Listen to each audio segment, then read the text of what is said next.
Hi, Kim West, the Sleep Lady, and today I'm going to answer Taylor's question. She wrote in, "We have a 20-month-old girl who has been waking 1 to 2 times a night for the past 3 weeks. Initially, it began while we were away visiting family for 9 days. Not uncommon. And we all slept in the same room, and she was in a pack and play. She got used to waking at night and then, of course, ended up in our bed. Upon returning home, she was adamant about continuing this pattern and began jumping out of her crib. We then moved her into the toddler bed version of her crib. She does not come into the bed with us, but instead we go to her when she wakes.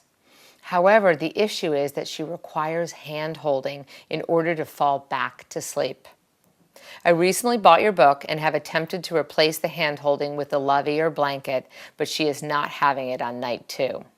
The second you refuse to hold her hand, she goes into hysterics and climbs into our lap, clinging for dear life. It's 4:30 a.m. and my husband is in there now dealing with this, and it's been an hour. Please help, Taylor."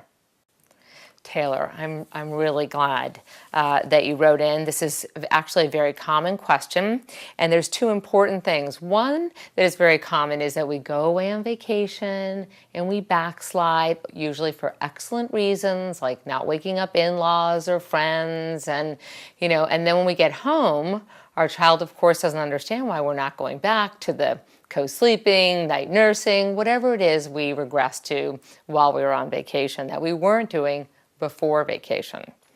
So that part's very typical. And the intensity of the crying tends to be worse, which usually is really upsetting to us as parents. And so we rush in to go fix the problem, and then we cause another problem. Okay, so that's super important. It's not impossible to get out of, so don't worry. The one challenging thing, though, I want you to think about is that you have transitioned your daughter into a bed very early. At 20 months of age, she more than likely does not have impulse control and the cognitive ability to understand stay in her bed all night long. The average, by the way, is 2.5 years old. Now, I have met some 2-year-olds who seem to get it, but I haven't met many 20-month-olds who have.